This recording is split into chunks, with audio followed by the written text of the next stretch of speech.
اول نمبر پاغي کې الشرک فی العلم، په صفت د علم کې د الله رب العزت سره څوک شریک ګرځول. او دویم نمبر پاغي کې الشرک فی التصرف، په تصرف کې د الله رب العزت سره یو انسان او یو څیز شریک ګرځول. دریم نمبر الشرک فی الدعاء،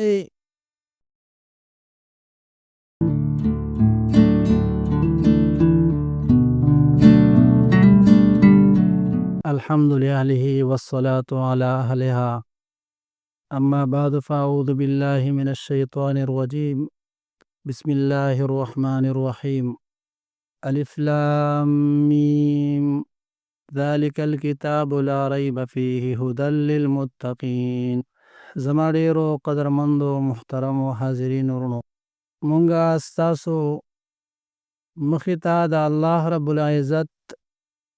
د کلامو د رسول الله صلی الله علیه وسلم د احادیثو او د هغې دواړو نه د مستنبط مسایلو د افهام او تفهیم سلسله شروع کړې وه. د هغې لپاره زمونږه شازیب بی ISMS سکول مین ملکن روډ او تختپای هومپیتک سنټر او دارنګې حمدان کلینیکل لیبارټري والا سدیر بی په وساطت باندې نو مونږه د قرآن عظیم الشان د اصولو مباحث شروع کړي وو چې د قرآن عظیم الشان د فهم د پاره او د پوهې د پاره څو اصول پکار دي. په اصولو کې مونږه 5 اصول بیان کړي وو. په نننۍ ویډیو کې به مونږه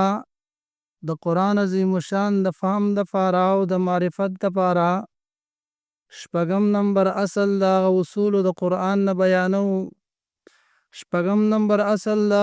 اصول القرآن نه هغه معرفت او پیژندل د اقسام د شرک دی. هغه انسان به په قرآن باندې پوهیږي چې هغه اقسام د شرک وپیژني. د شرک اساسی او بنیادی 2 اقسام علماء کرام بیانوي. هغې کې لومبنی قسم هغه شرک اعتقادي دی او دویم قسم هغه شرک فعلی دی. دغه شرک اعتقادي په خپل باندې بیا په 4 قسمه دی. اول نمبر پاغي کې الشرک فی العلم، په صفت د علم کې د الله رب العزت سره څوک شریک ګرځول. او دویم نمبر پاغي کې الشرک فی التصرف، په تصرف کې د الله رب العزت سره یو انسان او یو څیز شریک ګرځول. دریم نمبر الشرک فی الدعاء، په دعا کې د الله رب العزت سره یو څیز شریک ګرځول. دعا د الله رب العزت نه غوښتل پکار دي. قرآن عظیم الشان کې الله رب العزت ذکر کوي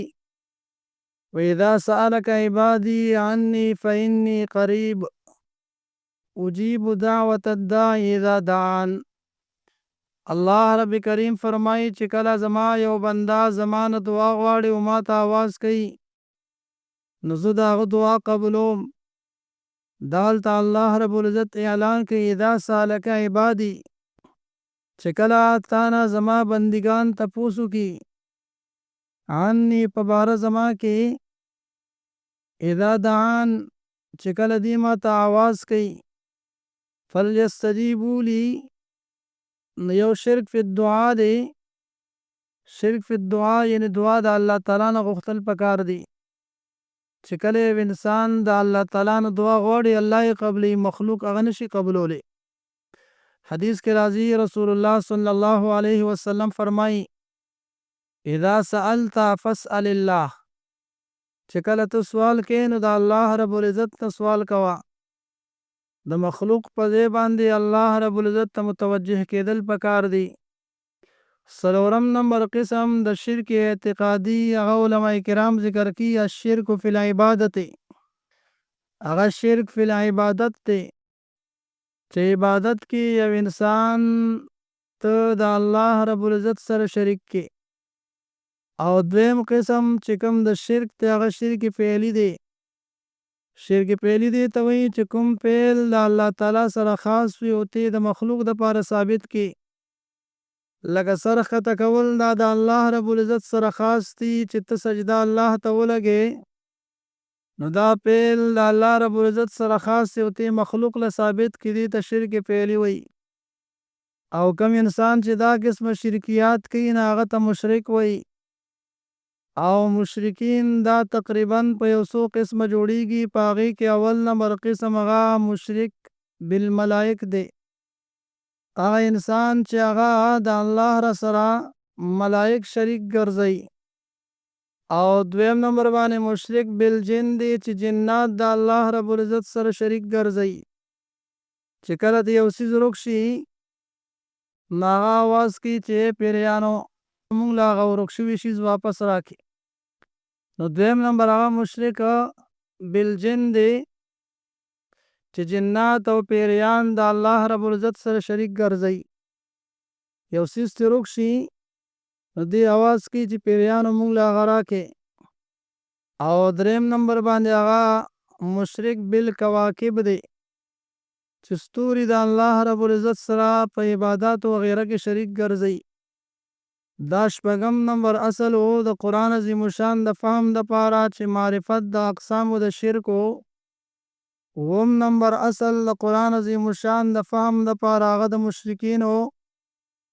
دلایل پیژندل دي چې د مشرکینو دلایل څه دي نو د مشرکینو دلایل عام طور باندې دا په اته قسمه تقریبا جوړیږي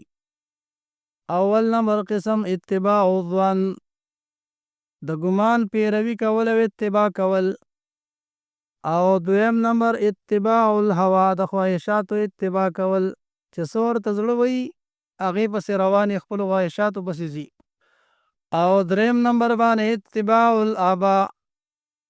د پلارانو تقلید کې چې زمونږ پلارانو هم په دې دین را روانو موږ هم په دقې باندې ځو او څلورم نمبر باندې القیاس الفاسد فاسد قیاس کوي لکه څنګه چې شیطان دا ویلي وه انا خیر منه زه د دې آدم علیه السلام نه بهتر یم خلقتنی من نار وخلقته من طین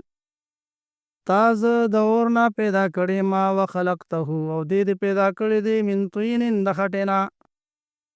اور دا بره باندې ځي او بره زور کوي او خټه دا لاندې ځي نو لحاظ زه بهتر یم د آدم علیه السلام نه نو دا مشرکین په دغه ترتیب باندې خپل دلایل بیانوي اتم نمبر اصل د قرآن عظیم الشان د فهم دپاره هغه د معرضینو یعنی منکرینو د قرآن او منیبینو یعنی د قرآن عظیم الشان د منونکو احوال پیژندل دي د دې دوو ډلو احوال پیژندل د قرآن عظیم الشان د فهم دپاره انتهایی ضروری دي چې په هغې کې اول نمبر ډله معرض دی هغه انسان چې هغه د قرآن عظیم الشان نه انکار کوي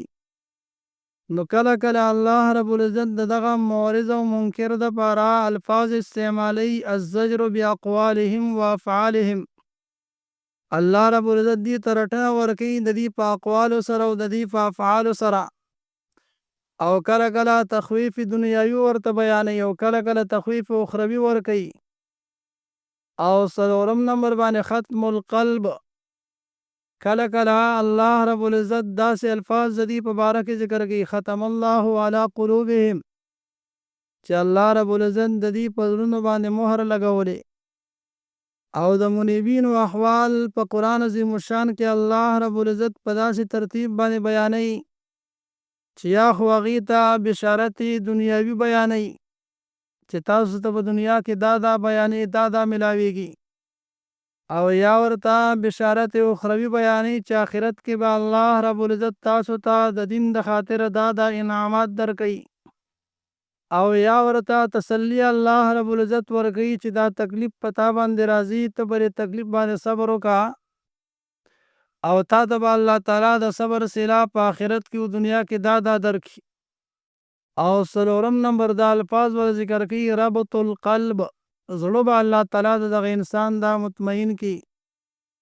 نو اتم نمبر اصل د قرآن عظیم الشان د فهم دپاره هغه د معرضینو یعنی منکرینو د قرآن او د منیبینو یعنی د مؤمنانو احوال پیژندل دي دا سلسله وه چې د قرآن عظیم الشان د فهم دپاره مونږ شروع کړې وه چې هغې ته مونږ عنوان ورکړی وه اصول القرآن. په دې ویډیو کې ستاسو مخې ته تقریبا 15 اصول دا بیان شو. انشاءالله